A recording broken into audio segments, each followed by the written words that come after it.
اظہر صاحب ممبئی سے پوچھتے ہیں، میرے والد صاحب کی طبیعت بہت خراب ہے، ہسپتال میں داخل ہیں، ڈاکٹروں نے جواب دے دیا ان کی حالت نازک ہے، وہ عجیب عجیب باتیں کر رہے ہیں۔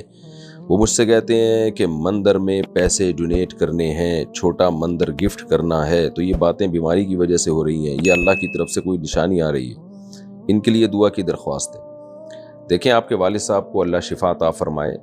اگر ان کا ذہنی توازن خراب ہو گیا ہے تو پھر جو مرضی کہتے رہیں، اس سے کوئی مواخذہ نہیں ہوگا، چاہے مندر کی باتیں کریں چاہے بتوں کی باتیں کریں۔ انسان اس وقت تک اپنے عمل کا مکلف ہے جب تک اس کا دماغ درست کام کر رہا ہو۔ تو اگر آپ والد صاحب کا دماغ یہ صحیح کام نہیں کر رہا تو پھر اگر وہ یہ باتیں کرتے ہیں کہ مندر میں پیسے دینے ہیں، مندر بنانا ہے، تو اس سے کوئی فرق نہیں پڑتا، تو آپ فکر نہ لیں اس کی۔ ویسے احتیاطاً توبہ استغفار تو کرنی چاہیے، اپنے لیے بھی اپنے والدین کے لیے بھی۔ بال دعا ہے اللہ آپ کے والد کو شفائے کامل عاجل عطا فرمائے۔ مناف صاحب کراچی سے پوچھتے ہیں، میرا سوال یہ ہے کہ روزے کی حالت میں بغیر نیت کے پانی کی بھاپ ناک میں چلی جائے تو کیا حکم ہے؟ بغیر نیت کے چلی جائے تو روزہ نہیں ٹوٹتا، لیکن اگر اسٹیم آپ خود سے لے رہے ہیں، ناک کے اندر کھینچ رہے ہیں، تو اس سے روزہ ٹوٹ جاتا ہے۔ یہی حکم گرد و غبار کا ہے، جو ہوا کے ذریعے گرد و غبار اڑ کے آپ کے ناک میں جا رہا ہے، منہ میں جا رہا ہے، اس سے روزہ نہیں ٹوٹتا۔ لیکن باقاعدہ گرد میں جا کے آپ کھینچیں اس کو اپنے اندر سے، اپنے اندر، اور سانس لے لے کے اس کو کوشش کریں کہ یہ مٹی میرے اندر جائے، ایسی صورت میں روزہ ٹوٹ جائے گا۔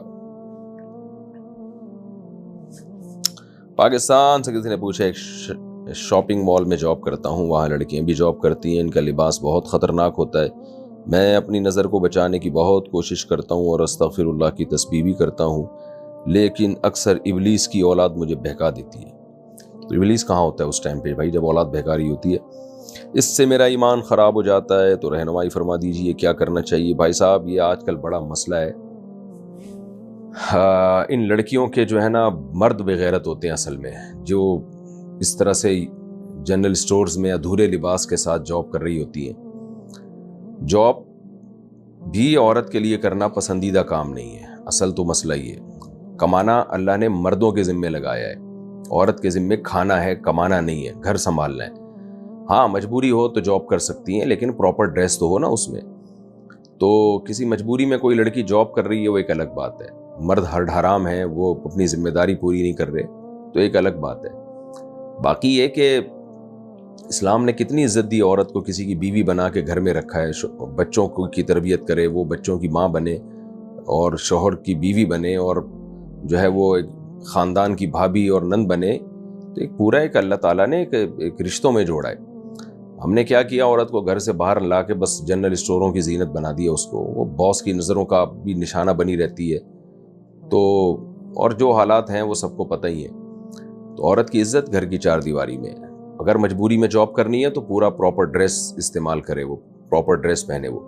بہرحال آپ اب نظر کی حتی الامکان حفاظت کریں میرے بھائی، اور نکاح کریں۔ نکاح سے انسان کی جو ہے وہ سوچ پاکیزہ بن جاتی ہے اور اس میں طہارت پیدا ہو جاتی ہے، تو نکاح سے دور نہ بھاگیں۔ بلکہ میں تو کہتا ہوں اسی میں اسٹور میں آپ کو کوئی زیادہ اچھی لگ رہی ہے تو آپ نکاح کا پیغام بھیج دیں، اس کو بیوی بنا لیں، اس کو بولیں بھائی تم گھر بیٹھو، میں تمہیں کما کے کھلاؤں گا بس۔ اللہ تعالیٰ دو کی طاقت دے دیتے ہیں انسان میں، دو کو کھلانے کی طاقت، جب انسان اللہ پہ توکل کرتا ہے تو اس کو بولیں کہ میں بھی تو کما رہا ہوں نا، تو میں تمہیں گھر لے جاتا ہوں، تم میری بیوی بن جاؤ اور اب میں کھلاؤں گا تمہیں۔ پھر بھی وہ ڈھیٹ پڑنے پر آ رہی ہے اور بیوی وہ جاب چھوڑنے کے لیے تیار نہیں ہے، تو چلیں پھر جاب کے ساتھ ہی اس سے آپ شادی کر لیں، بولیں بھائی ہم دونوں شادی کر لیتے ہیں، کچھ خرچہ میں تھوڑا سا اور تمہارا اٹھا لوں گا، جاب کا تمہیں شوق ہے کرتی رہو یہیں پہ، یعنی اس سے تو بہتر ہے نا جو ابھی حرکتیں ہو رہی ہیں۔ تو اس لیے، اور یہ بھی اگر ممکن نہیں ہے تو بھائی نظر کی حفاظت کریں پھر، اور نکاح کہیں اور کریں، جہاں بھی کریں لیکن نکاح کریں۔ وداؤٹ میرج، وداؤٹ وائف اس زمانے میں زندگی گزارنا یہ بہت زیادہ ڈینجرس ہے، بہت خطرناک ہے، لوگ اس کو سیریس نہیں لے رہے ہیں۔ جو ایک دفعہ زنا میں پڑ گیا نا، بڈھا ہو کے بھی نہیں وہ کمبخت زنا چھوڑتا، پھر طاقت ختم ہو جاتی ہے، اس میں کر کچھ نہیں سکتا، لیکن وہ ٹھڑک ختم نہیں ہوتی اس کی، وہ چارپائی پہ لیٹا ہوگا نا، ہڈیاں جواب دے جائیں گی اور ہلا نہیں جا رہا ہوگا، لیکن اس بے شرم کی ٹھڑک نہیں ختم ہوگی، یہ ذہن میں رکھیں۔ یہ جو زنا نہیں چھوڑتے نا جوانی میں، وہ بڈھے ہو کے بہت بڑے ٹھرکی بنتے ہیں، پھر وہ طاقت کچھ بھی نہیں ہوتی ان میں، لیکن سسکیاں لیتے رہتے ہیں بس پڑے ہوئے۔ تو بڑھاپا بہت غلیظ گزرتا ہے ان بے شرموں کا۔ تو اس لیے آپ توبہ کریں اور زنا کی طرف نہ جائیں، اور نظر کی حفاظت کریں، اور جلد سے جلد نکاح کرنے کی کوشش کریں۔ پھر بھی اگر کچھ بد نظری ہو جاتی ہے تو توبہ استغفار کریں اللہ تعالیٰ سے، اور کچھ صدقہ وغیرہ بھی دے دیا کریں تاکہ یہ عادت چھوٹے۔